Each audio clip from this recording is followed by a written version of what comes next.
Hello everyone and welcome back to another Premier League score predictions video. We are up to match day 26 and as always we have got some really good matchups to try and predict correctly. So before we just start, please do feel free to leave a like and subscribe to the channel if you haven't done already, and also do leave your score predictions in the comments below.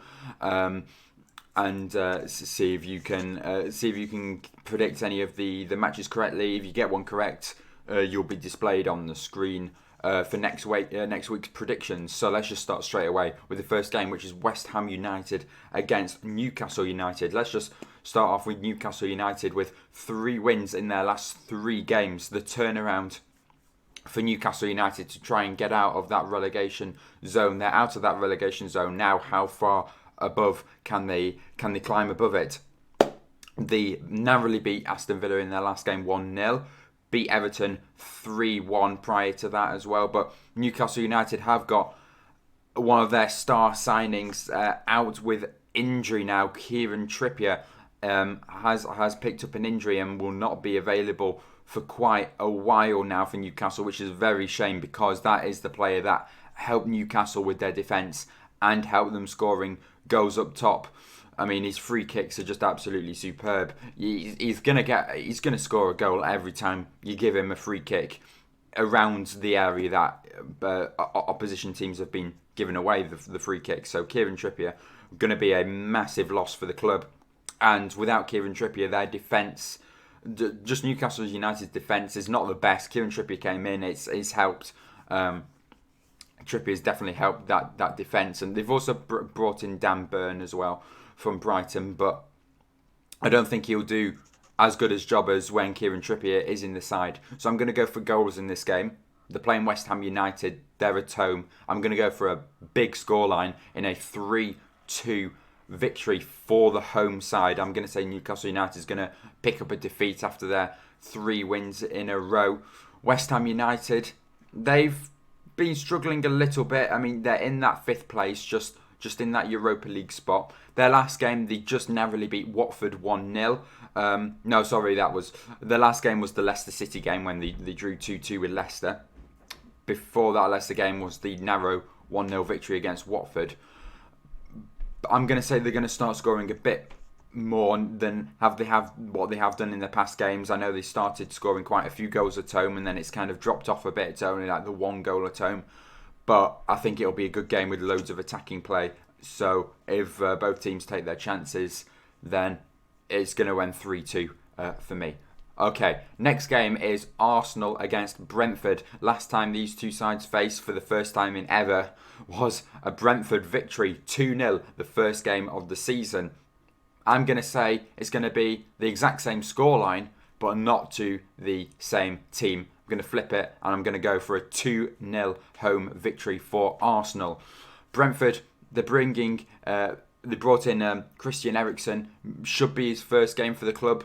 They announced his signing in their last home game, the 0-0 draw, the boring 0-0 draw against Crystal Palace. That was their last game. And Arsenal's games have been postponed the past few games, but I'm going to expect Arsenal to be obviously fresh for this game because they've not had a game in a while, but also Brentford's, their defence, still not the greatest. Christian Eriksen in that midfield, he's not really a defensive midfielder. He'll certainly help with little bits of quality in the midfield, but I don't think he'll be able to get any points in this game. I don't think he'll be able to help. Maybe he'll get a goal. That'll be very good. A debut goal for Christian Eriksen's first time back since the Euros, and his first time back in. He's coming back to the Premier League since he left Tottenham. But I'm going to go for a 2-0 comfortable home victory for Arsenal. Martinelli will not be playing in this game because he got a red card, but that doesn't matter. They've still got loads of great players in there. Martin Odegaard, Saka, Smith Rowe. That midfield's brilliant, and they've got lots of young talent in that squad. Arsenal do. So yeah, 2-0. Next game is Brighton against Burnley, where Burnley, their past few results, Burnley, they've been draws, loads of boring draws. They got the 0-0 draw against who was it now? It was against Watford, but that was quite a while ago. There was 1-1 against Man United, which was very impressive, and I do believe Liverpool just narrowly beat Burnley as well when Liverpool went to Burnley and got the narrow 1-0 victory there.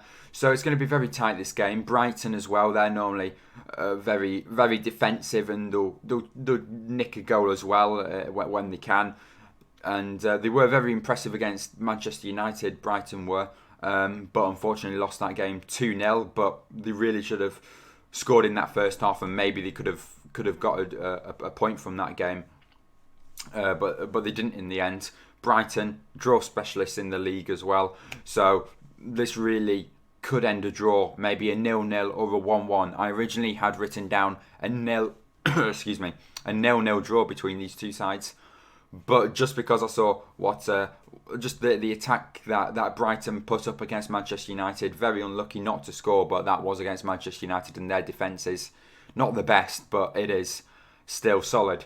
So I'm gonna edge Brighton now, the home side, to get a 1-0 victory against Burnley. It'd be very tight. Could end a draw, as I said. Don't be surprised if it is a draw. These two sides, they draw all the time, so draw is most likely the result, but I'll just edge Brighton for the winner in this one, so 1-0 to Brighton. Next game is Liverpool, as I just mentioned before, beating Burnley 1-0, and they are playing Norwich City, who got absolutely smashed by Manchester City in their last game, 4-0. Not many teams can come up against Manchester City and not get smashed. But Liverpool, easy victory. They're at home, 3-0. Nothing more to say. Norwich isn't going to score. Liverpool's got a solid side, solid defence, solid attack. Salah's back, Mane's back. They've got Diego Jota in that side, and that side, just when you have a look at that front three, that just screams goals, goals, goals. There'll be 3, and Norwich won't get 1. So 3-0 to Liverpool. Next game, Southampton against Everton. Now this one is going to be a very good one, because Southampton, they've been doing very well at home. They brought in a striker on loan from Chelsea. His name's Broja, and he has been scoring quite a few goals for Southampton. Very good striker, and who knows, when he goes back to Chelsea, maybe he'll get a place on the bench. Playing against Everton, who did beat Leeds United 3-0 in their last game. First Frank Lampard victory for Everton, or first Everton victory for Frank Lampard, I probably should say that way around. I'm going to back the home side though, only just. I was going to say again, this one, I was going to say it's going to end a draw, but there's not really many draws between these two sides in the past. There's normally just a winner that edges it. And that winner for me is the home side, Southampton. I'm going to say we'll win it 2-1. Definitely, Lampard's first game with Everton was very poor against Newcastle United, but then when they beat Leeds United 3-0, it was maybe a comeback, but I don't really know how it's going to plan out against Southampton. They could be really good again, they could keep a clean sheet, they could get a 2-0 away victory, who knows. It's very hard to predict this one. I think Lampard needs a few more games in the Premier League before we can start predicting what his games are going to be like.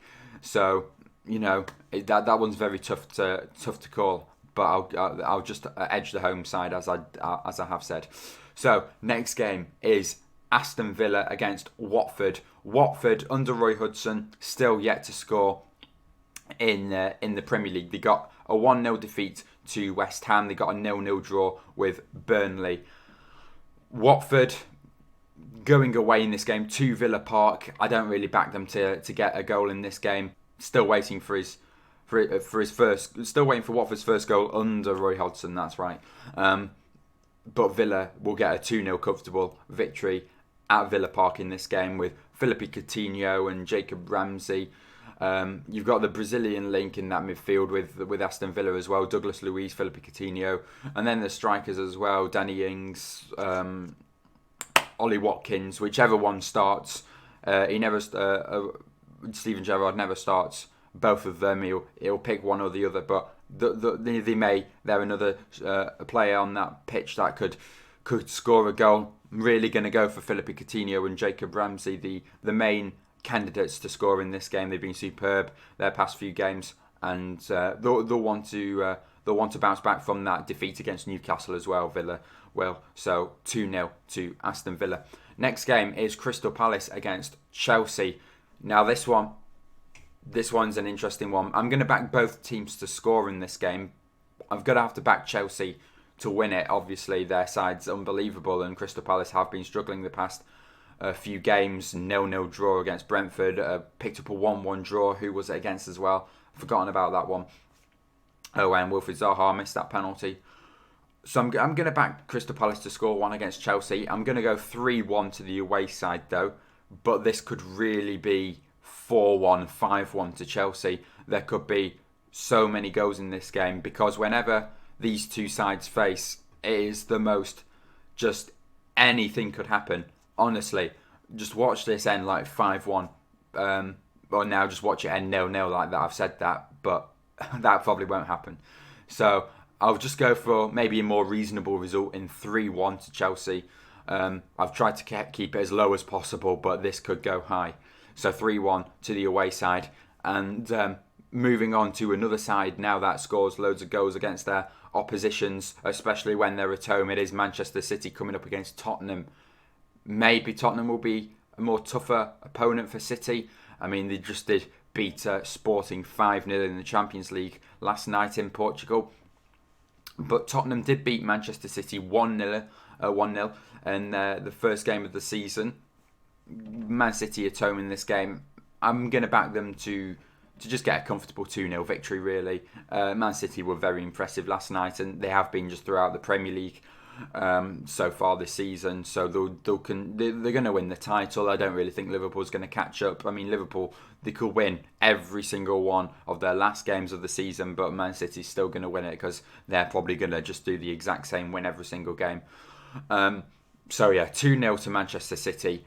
Brings us on to Leeds United against Manchester United. Now, this one is an interesting one. They normally are all interesting, all these matchups, but Leeds United and Man United especially is interesting.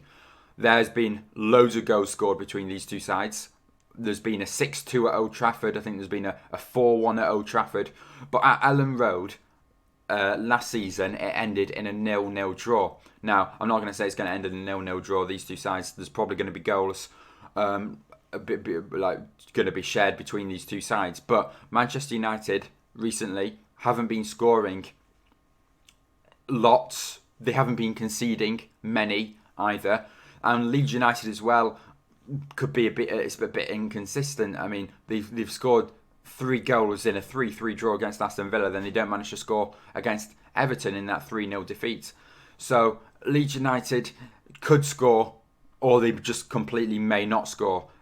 I'm going to say Leeds United will probably defend for quite a lot of the game, and I'm going to go for a 1-1 draw in this one. This one may be the surprise of the week kind of game. I'm going to go for a 1-1 draw. Man United, they did beat Brighton 2-0. They'll be wanting to beat Leeds United. Leeds United, not on the best of form. I mean, draw, loss, win, loss, draw, win, something like that. Yeah, Leeds did lose the last game. So, loss, draw, win the last 3 games for Leeds United. But Man United, whenever they've, like the past few games themselves, whenever they've had that 1-goal lead, they've let it go, and then they've not managed to bounce back from that. And then they ended up just getting a 1-1 draw. That's happened against Middlesbrough in the FA Cup. It happened against Burnley, and it happened against Southampton.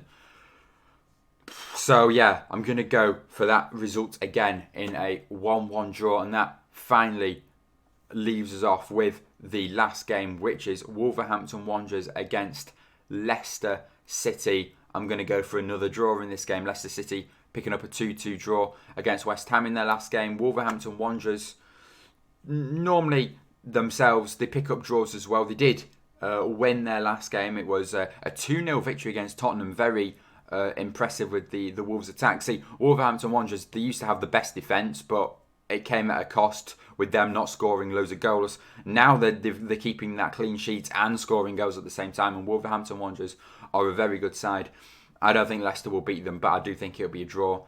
Both sides will want goals to pick up the points. I do think, and that's how it will end in a 2-2 draw. So those are my predictions for match day 26. As I did say, please do leave your predictions in the comment section below. Also leave a like and subscribe to the channel if you haven't done already, and I will see you all next time. Bye.